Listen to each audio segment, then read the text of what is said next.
Hello and good evening दोस्तों। आज की क्लास में जो कि हमारा सेकेंड डे था, हमने आज सीखा नाउन के साथ साथ प्रोनाउन भी। अब जैसे कि पिछली क्लास में हमने नाउन को समझा था और नाउन के यूज भी देखे थे, आज फिर से इस क्लास में हम लोग नाउन के यूज को रिपीट कर लेते हैं। देखिए, नाउन का पहले तो ये देख लेते हैं कि नाउन क्या है। Noun everything, noun is everything. दुनिया में सारी चीजें नाउन है, क्योंकि सभी का नाम है तो सभी चीज नाउन है। अब इसका पहला यूज जो है वो होता है सब्जेक्ट की तरह। नाउन जो यूज होता है वो होता है किसी सब्जेक्ट की तरह। जब आप नाउन को किसी सब्जेक्ट की तरह यूज कर रहे होते हैं तो उसके बारे में आप दो बातें बता सकते हैं। पहली कौन सी? उसके बारे में किसी भी तरह की डिटेल दे सकते हैं, और दूसरा उसका कोई एक्शन बता सकते हैं। अगर नाउन लिविंग थिंग है या नॉन लिविंग थिंग क्यों ना हो, अगर वो कोई एक्शन कर रहा है तो आप उसके एक्शन के बारे में बता सकते हैं। सेकेंड यूज, नाउन का सेकेंड यूज होता है सेंटेंस में ऑब्जेक्ट की तरह। ऑब्जेक्ट की तरह जब हम नाउन को यूज करते हैं तो हमें ध्यान रखना चाहिए कि वो डायरेक्ट ऑब्जेक्ट की तरह यूज हो रहा है या इनडायरेक्ट ऑब्जेक्ट की तरह यूज हो रहा है, और इसके लिए हमें डिपेंड होना पड़ता है वर्ब पर।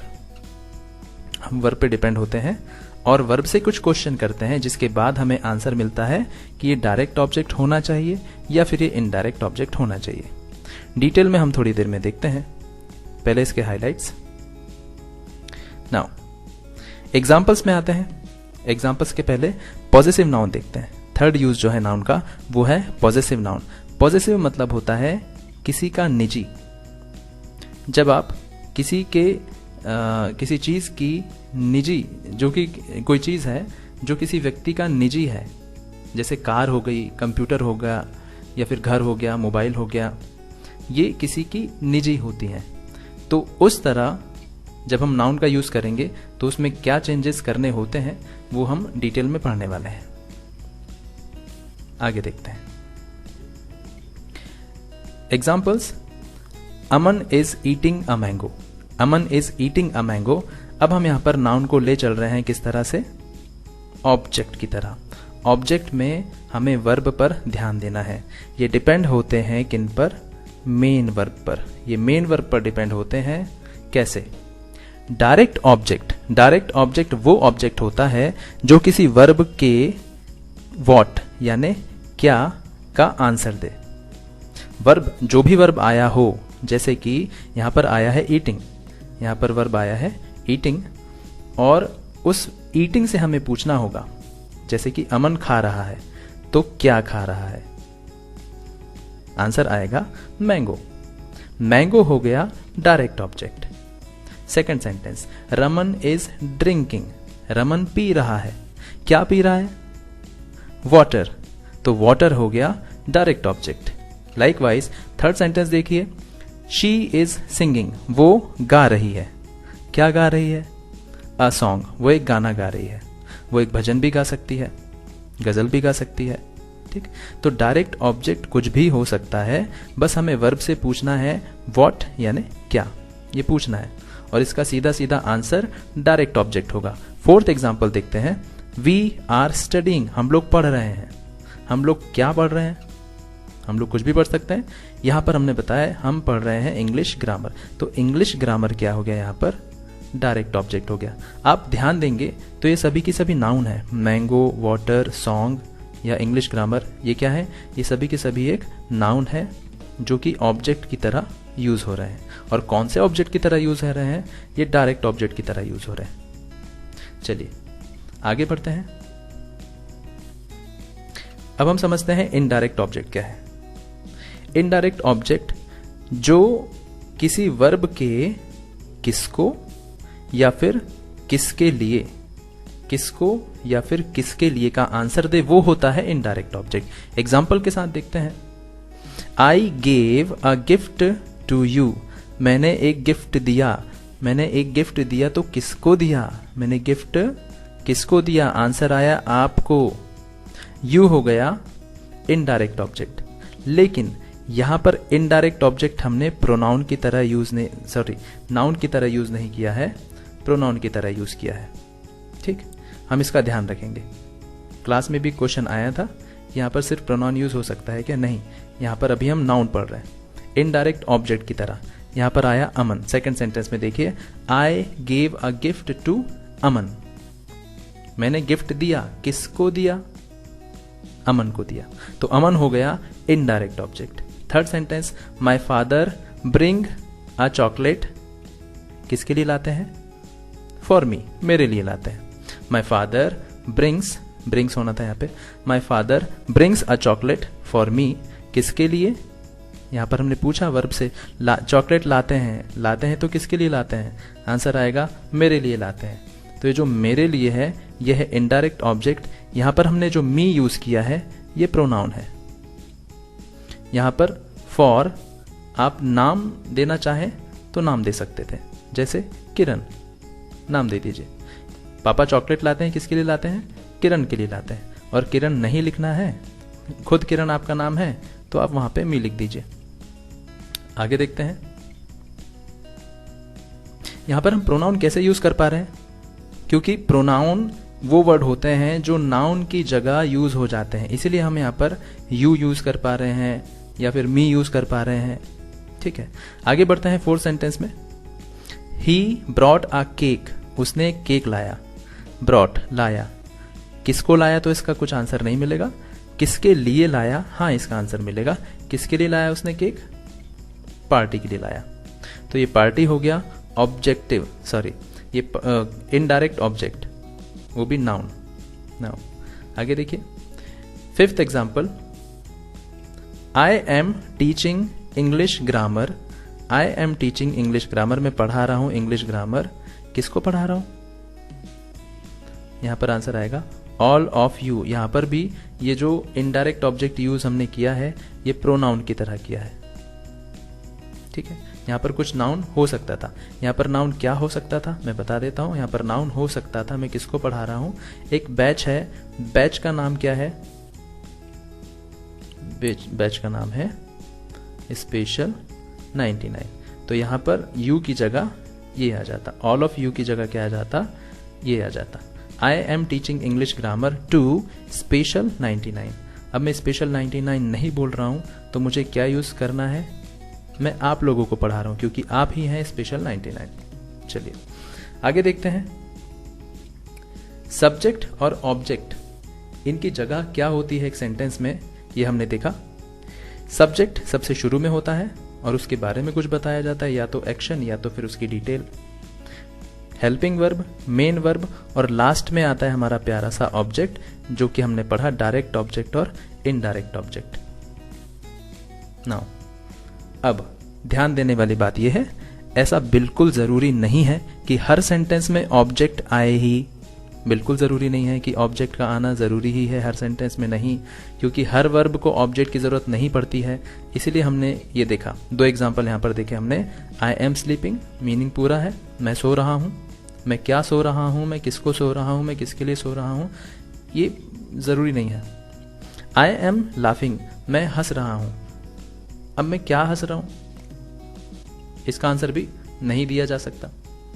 तो ऐसे कुछ वर्ब होते हैं जिनको की ऑब्जेक्ट की जरूरत नहीं पड़ती, वो अपनी मीनिंग खुद ही कंप्लीट कर लेते हैं।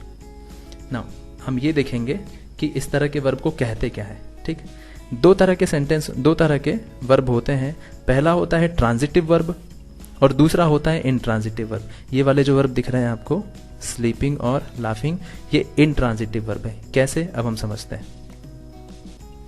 ट्रांजिटिव वर्ब वो वर्ब होते हैं जिसे अपनी मीनिंग पूरी करने के लिए किसी ऑब्जेक्ट की जरूरत पड़ती है।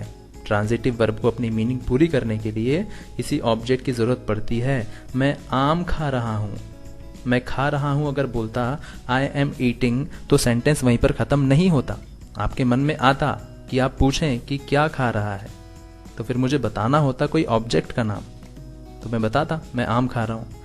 ये ऐसे होते हैं ट्रांजिटिव वर्ब जो ऑब्जेक्ट की सहायता लेते हैं। सेकंड आता है इनट्रांजिटिव वर्ब, ऐसे वर्ब जिसे अपनी मीनिंग पूरी करने के लिए किसी ऑब्जेक्ट की जरूरत नहीं पड़ती है। जैसे कि मैं सो रहा हूं, मैं हंस रहा हूं, शेर दहाड़ रहा है, और भी।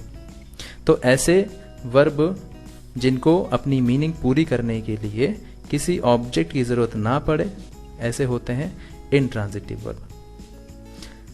अब हम देखते हैं थर्ड यूज ऑफ नाउन, वो है पॉसेसिव। पॉसेसिव मतलब किसी का निजी, अभी डिस्कस किया अपन ने, जैसे कि अमन का घर, राकेश का कंप्यूटर, सिया की कार, अमन की मम्मी, या फिर फोन की बैटरी और फूल की पंखुड़ी। इन सारी चीजों में अधिकार है। घर पे किसका अधिकार है? अमन का।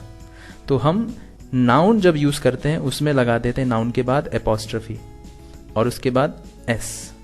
जिसका भी अधिकार है उसका नाम लिखा, एपोस्ट्रोफी एस लगाया, बन गया अधिकार। और फिर उसके बाद जो भी वस्तु है, जो भी थिंग आप यूज कर रहे हैं वो लिख लीजिए। जैसे कि अमन का घर, तो अमन एपोस्ट्रोफी एस, अमन्स हाउस, अमन का घर। वैसे ही राकेश का कंप्यूटर, तो राकेश फिर एपोस्ट्रोफी एस, बन गया का, है ना। इसका हिंदी मीनिंग अपन क्या समझ लें? का समझ लें। राकेश कंप्यूटर, इसका मतलब हो गया राकेश का कंप्यूटर। देन सिया की कार, तो सियाज कार, सिया की कार। अमन की मम्मी, तो Aman's mother. Next, non living thing के भी अधिकार होते हैं, उनके भी कोई ऐसे निजी हिस्से हैं। कैसे? जैसे फोन और बैटरी भले ही साथ में हैं, पर वो पार्ट किए जा सकते हैं। बोला जा सकता है कि ये फोन की बैटरी है। ये बैटरी किसकी है? ये फोन की बैटरी है। फोन एक नॉन लिविंग थिंग है। और ध्यान रखिए, नॉन लिविंग थिंग जब हम यूज कर रहे होते हैं तो हमें ध्यान रखना होता है एपोस्ट्रोफी एस ना लगाएं तो ठीक है। कई बार एनिमल्स के साथ लगाए जा सकते हैं, पर नहीं लगाना चाहिए नॉन लिविंग थिंग के साथ। वहां पर हम यूज करते हैं एक नया वर्ड, नया नहीं है, ऑफ का यूज करते हैं। ये वर्ड का यूज करते हैं पोजीशन बताने के लिए, अधिकार बताने के लिए। जैसे कि यहां पर देखिए, फोन की बैटरी, तो battery of phone, battery of phone. Then फूल की पंखुड़ी, पंखुड़ी को बोलते हैं पेटल्स, तो petals of flower, petals of flower. आगे देखते हैं,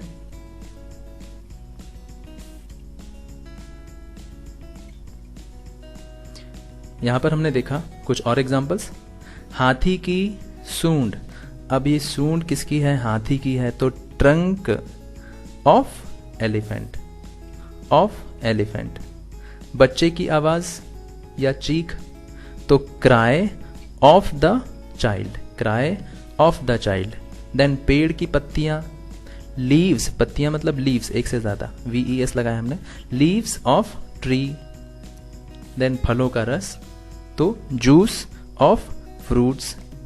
और पंखे की हवा, तो एयर फ्रॉम फैन। यहां पे फ्रॉम क्यों लगाया, ये हम बाद में प्रीपोजिशन में पढ़ेंगे। किसमें पढ़ेंगे? प्रीपोजिशन में।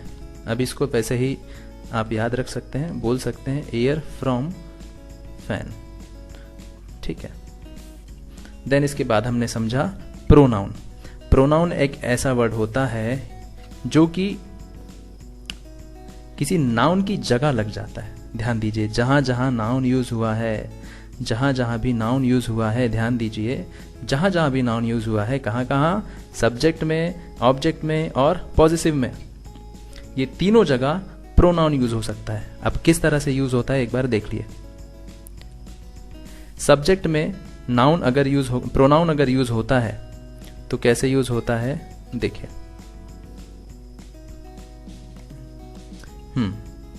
आई, जब हम खुद का नाम नहीं लेते सब्जेक्ट के रूप में, जैसे कि अगर मैं खुद का नाम लूं कि विनोद घर जा रहा है, तो मैं खुद का नाम नहीं लूंगा ना, नहीं लेते खुद का नाम। उसकी जगह दूसरा वर्ड बोला जाता है, वो है आई। आई यानी मैं घर जा रहा हूं, आई एम गोइंग होम।